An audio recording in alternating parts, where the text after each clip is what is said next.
Hi, this is Jake with Geekscape. We were here at E3 and we just walked out of Spec Ops The Line, and this is Corey Davis. Hello. What do you do for 2K?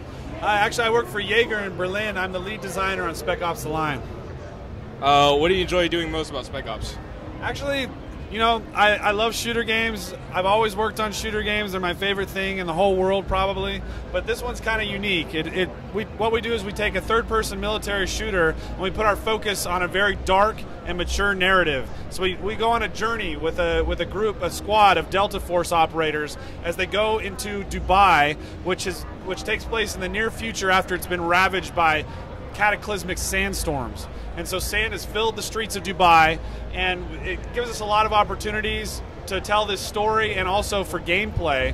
Like, for example, you can cause sand avalanches to crush your enemies or fight inside of these sandstorms that change the dynamics of the combat and the tactics that you have to use as a gamer.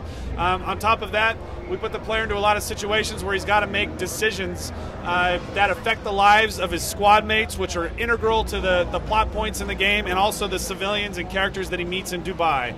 And so literally they go down a path to the heart of darkness, and the player gets to get his hands on that and make decisions that affect those plot lines and those characters in the game. And on top of that, we got a strong multiplayer offering. We're focusing on a number of team-based and cooperative modes that are tied directly into the story of the campaign and lengthen and deepen that experience for the player as well. You talked about choice-based campaign, right? Are there going to be multiple endings for campaign mode? Yeah, that's one thing that, like, obviously if you made choices and they didn't have any impact on the way the game played out or whatever, it wouldn't be really worthwhile. And so what we've done is we've made sure that these choices happen at very important moments throughout the game that affect the way that the game plays out. And so you have the opportunity to approach these situations with the standard game mechanics that we've provided, the shooter mechanics, the weaponry, the explosives that you have, the squad commands, all of those things are available to you in these really important narrative moments. So it's not like we pause the game and you get to choose B or A, good or bad. These are scenarios where it's a gray area, and we ask you to approach that line, the line that we're talking about right here, between your moral preconceptions that you probably arrived with before playing the game and the scenarios and the mission that you're on as a Delta Force unit. You mentioned the environmental, what goes on with the sand. Is that going to be available to us in multiplayer as we're playing any team deathmatch? So we're not talking specifically about that right now, but I can tell you every mode of this game is going to have the physical impact of sand affecting the gameplay. Is there anything other than sand?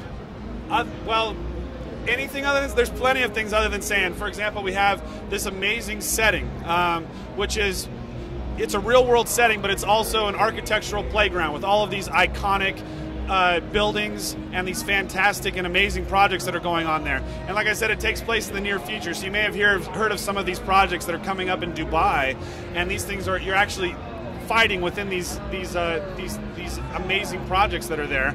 And so it's a completely new and unique type of battlefield. It's not your typical war zone. There's a number of areas that are entombed in sand as well. So you may be in a hotel lobby that looks like the day that the city was hit with the sandstorms and was evacuated. So like tablecloths are still laid out nicely, and then you exit and you enter this wasteland, this no man's land, where sandstorms continue to rage outside, and this affects the way that the game plays out and the visuals as well. So we can get falling concrete, buildings collapsing, all that's going to be in there. I think you're going to see plenty of explosions and cool shit like that. We're trying to make sure that it's as action-packed as possible. And on top of that, our focus, like I've mentioned, is the story. So the squad that you control goes through a number of really heart-wrenching and difficult situations that have to do with some of those things possibly that you just mentioned. And we're trying to make sure that the presentation is as impactful and cinematic as possible as well. Yeah, I saw in the demo there were a total of 3 squad mates, you and then counting 2 others. Is that going to be 3-player co-op, or is there going to be a 4-player co-op, or just 2 people? Well, actually, we're not revealing the number of cooperative players that we're going to have right now. What I can tell you about the squad is a little bit about the squad mechanics that we've got. For example, you can tell the squad where to go, how to attack, who to attack. You can also give them a number of interesting contextual commands. So like maybe you're perceptive and you notice that there's an area that's full of turrets and there's enemies back there that are outnumbering you, very difficult to approach. And there will be contextual commands where you can tell the squad to approach that in an interesting way and clear out those and use the Delta Force training to your advantage. But at the same time, if you're not the type of guy that wants to control those squad mates, if you want to leave them to manage themselves, we've crafted the AI for the squad in a way that they can do that in an intelligent way as well. Okay. Is there anything else you want to add on to Spec Ops The Line? Do you have your release date? Definitely. Spec Ops The Line is coming out for the Xbox 360, the PlayStation 3, and the PC in 2011. Thank you so much. All right, thanks.